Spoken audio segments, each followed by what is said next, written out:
que Deus não te criou para ser uma pessoa que gesta.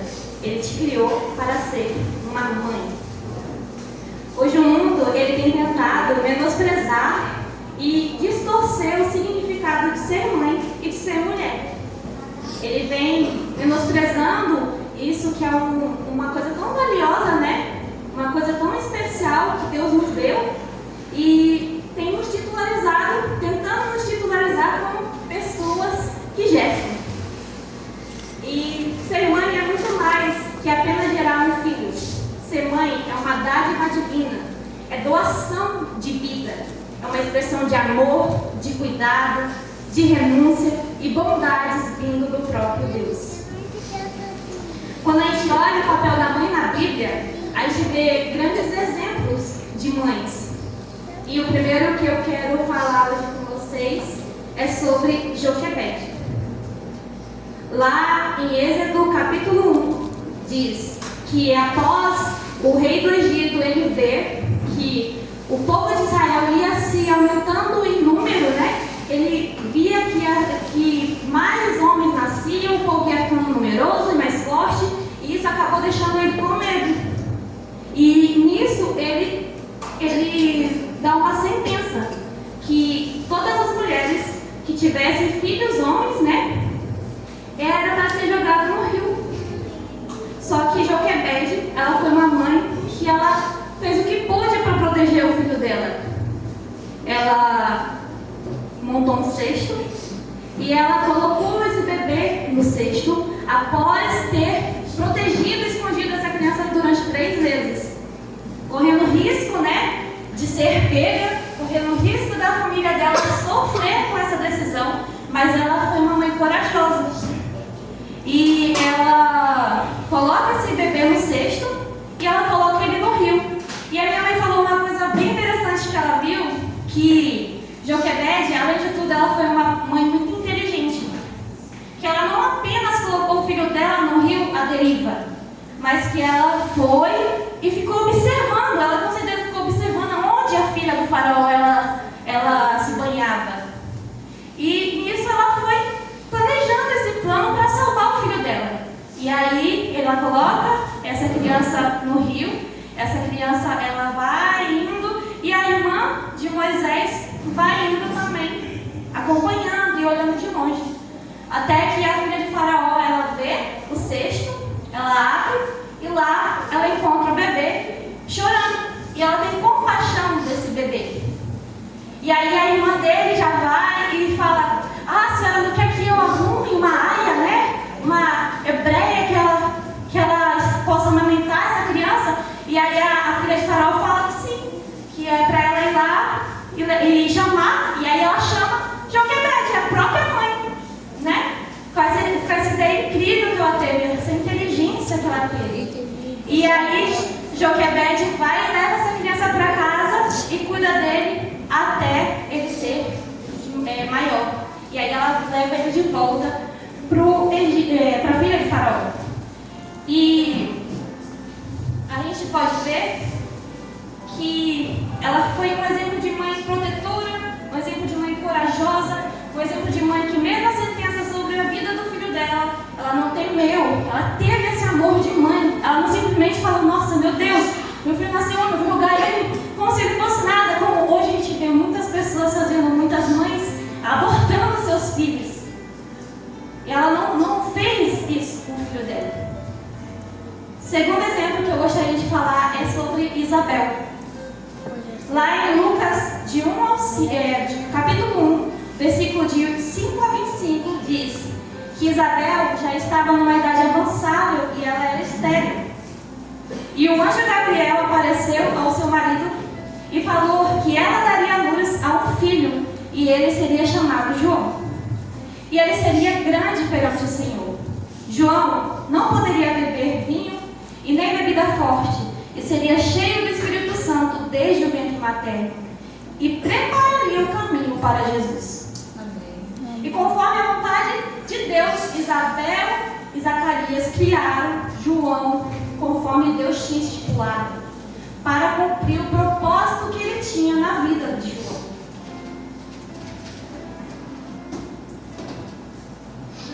as mães, elas direcionam os filhos segundo o propósito de Deus, para que eles possam ser instrumentos do Senhor na vida da nossa geração. Lá em Salmos 127, do 3 ao 4, diz que os filhos são herança do Senhor, e o filho do ventre é a sua recompensa. Como flechas na mão de um guerreiro, assim são os filhos da mocidade. Quando o Senhor ele compara o filho a uma flecha, ele está falando assim: a flecha, você não vai lá na árvore e já pega ela pronta, né? Você tem que pegar o quê? Você tem que pegar um galho, você tem que curvar esse galho, você tem que lixar esse galho, entalhar esse galho, lapidar esse galho, e depois que você coloca a ponta, coloca a ponta, você coloca essa flecha na aljava, e os pais são como se fosse a aljava, entendeu? Você direciona o seu filho no caminho. Por isso que o Senhor está comparando o filho a uma flecha, que nós temos que direcionar, nós temos que lapidar o caráter dos nossos filhos, nós temos que criá-los no caminho do Senhor, segundo a vontade dele. E o terceiro exemplo que eu queria falar é Maria.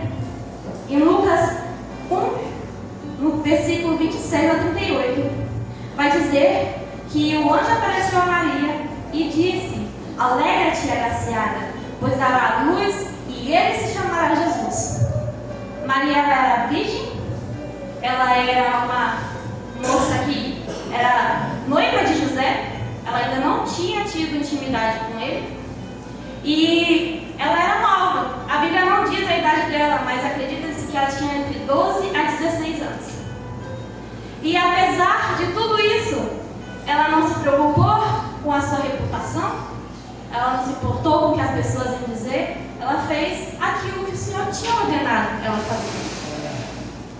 E deu a luz ao nosso Salvador, Jesus. E o que essas três mulheres elas têm em comum? Elas não foram pessoas que gestam, como querem titularizar nossas mulheres hoje em dia. Elas foram mães. Deus não te criou para ser uma pessoa que gesta, que apenas gera o filho e deixa ele à deriva do mundo.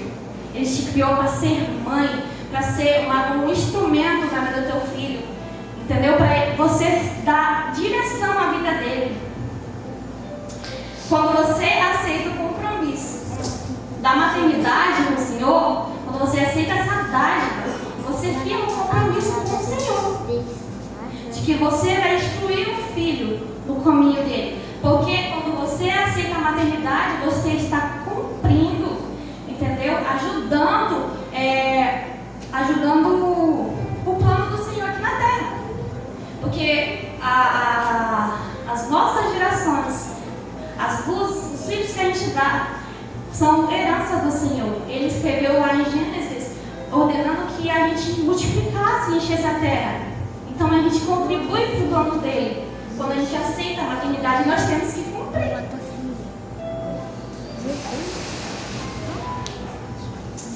Hoje, a gente vê muitas mães negligenciando seus filhos. Elas priorizam qualquer outra coisa. Priorizam o trabalho, priorizam celular, priorizam amigos, priorizam bebidas, priorizam qualquer outro tipo de coisa, mas não priorizam os filhos. E eu já ouvi algumas mães falarem que depois que teve filho, eu não consegui fazer nada, nenhum trabalho importante.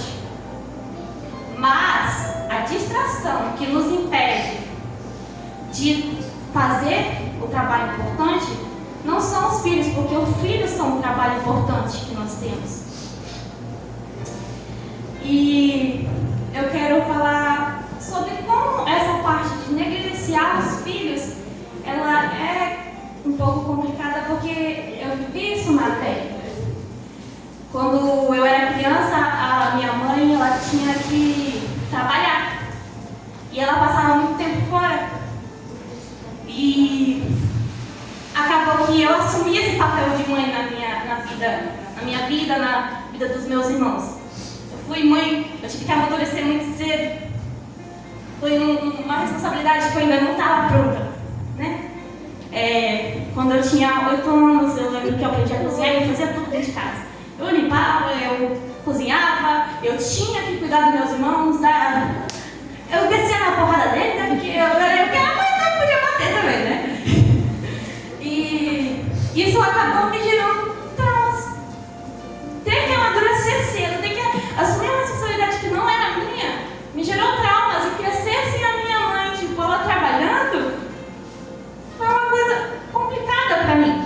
Quando eu cresci, eu cresci já mais distante da minha mãe. Eu não contava as coisas pra ela, eu sentia que eu era muito sozinha. Com 12 anos, eu já tive o começo de depressão, como minha mãe já contou algumas vezes pra vocês, que eu tive um período da minha vida que foi muito difícil. Com 12 anos, eu tentei suicídio pela primeira vez. Porque eu sentia que eu era sozinha no mundo, sabe? E com isso eu tomei algumas decisões erradas. Decisões que me traumatizaram. E desenvolvi depressão profunda. Só que minha mãe, Deus entrou no nosso lar de fato. E Deus colocou a minha mãe para fazer o papel dela de mãe na minha vida e na vida dos meus irmãos. E a minha mãe se tornou a minha mãe. Ela pegou a responsabilidade que era dela. E quando ela assumiu esse papel que era dela, eu fui curada da depressão. Eu fui curada da depressão quando meu pai assumiu o papel de pai dele. Eu fui curada da depressão. Então, mães, não priorizem trabalho acima dos seus filhos.